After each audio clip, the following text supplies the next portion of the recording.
जर्जोंदा road की तरफ से आप सबों को सलाम जी। तो नौजवानों, आज फिर से हम खुदावंद के जिंदा पाक कलाम को सीखेंगे। इससे पहले कि खुदावंद के पाक कलाम की तरफ बढ़ें, आज का दिन ईद सऊद है। ईद सऊद आप लोगों को पता है, मसीह यीशु का आसमान पर उठाया जाना।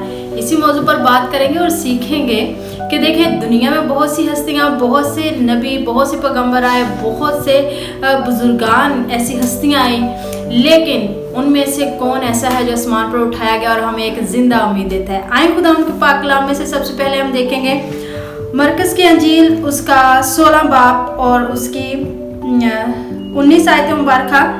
खुदा के पाक कलाम में कुछ यूं मरकूम है, गर्ज खुदावंद यीशु उनसे कलाम करने के बाद आसमान पर उठाया गया और खुदा की दाहिनी तरफ बैठ गया।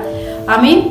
तो मेरे अजीज नौजवान बहनों और भाइयों, मैंने आपको बताया है कि दुनिया में बहुत से नबी पैगंबर, बहुत से लोग आए, लेकिन कोई ऐसा नहीं है जो कि जी उठा हो दोबारा और फिर आसमान पर चला गया हो। ऐसा कोई नहीं है। वाहद मेरा और आपका यीशु जो जिंदा उम्मीद है हमारी, जो हमें उम्मीद दिलाता है कि हम भी जी उठेंगे, और ये उम्मीद दिलाता है कि जिस तरह वो आसमान पर गया फिर से आसमान पर से आएगा और हमें लेकर जाएगा। तो मेरे अजीज नौजवान बहनों और भाइयों, खुदावंद का पाक कलाम जितनी पेशन गोइयां यीशु मसीह के बारे में पुराने अहदनामे में की गई, वो एक एक करके पूरी हुई।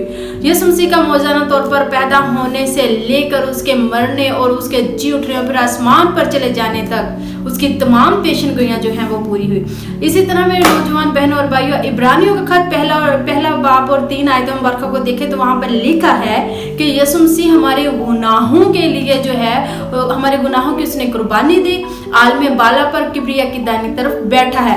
यानी कि खुदावंद यीशु मसीह जो है हमारे गुनाहों के कफारा के लिए आया।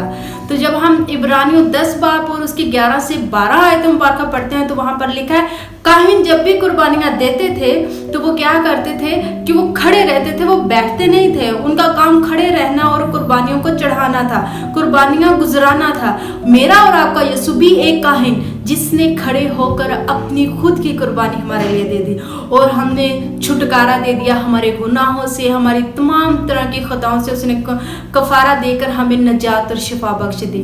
तो मेरे अजीज नौजवान बहन और भाइयों, पहला काम तो उसने हमारे लिए कुर्बानी का किया।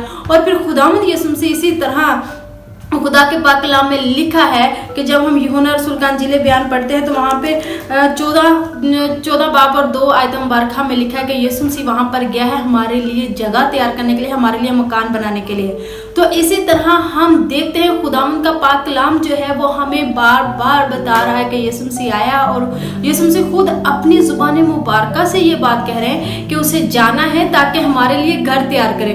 तो आपको याद होगा कि यहूदियों में एक रवायत है, वो रवायत बड़ी खूबसूरत है कि जब लड़की और लड़के की मंगनी हो जाती है तो वो कुछ देर के लिए, कुछ 1-2 साल के लिए ठहरते हैं, उसके बाद वो लड़की को लेके जाता है वो दुल्हा।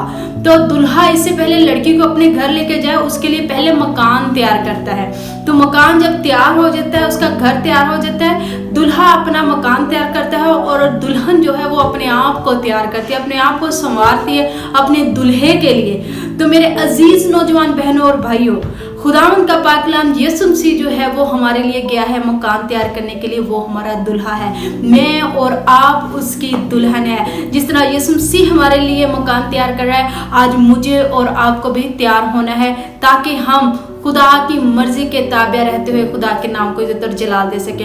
तो चर्च ऑन द रोड आप सबको इस बात की तलकीन करता है कि आप भी इसके लिए तैयार हों, और जो तैयार नहीं है उनको तैयार करें एक जिंदा उम्मीद के लिए, क्योंकि वो फिर आएगा और हमें बादलों पर अपने साथ लेके जाएगा।